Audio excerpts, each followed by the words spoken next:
శ్రీవారిని దర్శించుకున్న TTD board సభ్యులు భానుప్రకాష్ రెడ్డి స్వామివారి ఉప్పు తింటూ అన్యమత దైవాన్ని పూజించేవారు టీటీడీ అవసరం లేదని అన్నారు.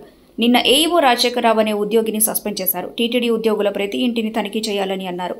ఇంట్లో అన్యమత చిత్రపటాలుంటే వెంటనే ఉద్యోగం నుంచి తొలగించేలా చర్యలు తీసుకునేలా నిర్ణయం తీసుకుంటామని తెలిపారు.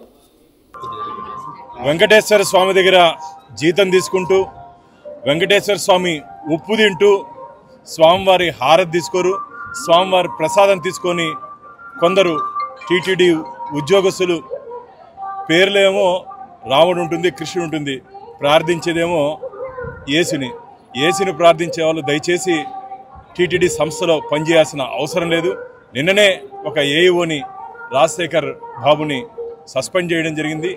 ఖచ్చితంగా భవిష్యత్తులో ప్రతి ఇంటిని విజిలెన్స్ వారు తనిఖీ చేసి హిందూ దేవుళ్ళ చిత్రపటాలు కాకుండా అన్యమతానికి సంబంధించిన ఏదైనా చిత్రపటాలు ఉంటే వెంటనే వారందరినీ ఉద్యోగం నుంచి తొలగించే దిశగా ఒక నిర్ణయం తీసుకునే దిశగా రాబో ధర్మకర్తల మండలిలో మేము నిర్ణయం తీసుకోబోతున్నాం.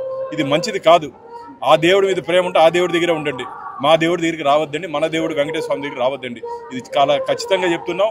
బై నేమ్ హిందూ ఉంది, ప్రాక్టీసింగ్ క్రిస్టియానిటీ ఉంది చాలా మందిలో. నేను తీవ్రంగా చెప్తున్నాం, ఇది రాజకీయ వేదిక కాదు కాబట్టి ఇంతటితో పరిమితమవుతున్నాం.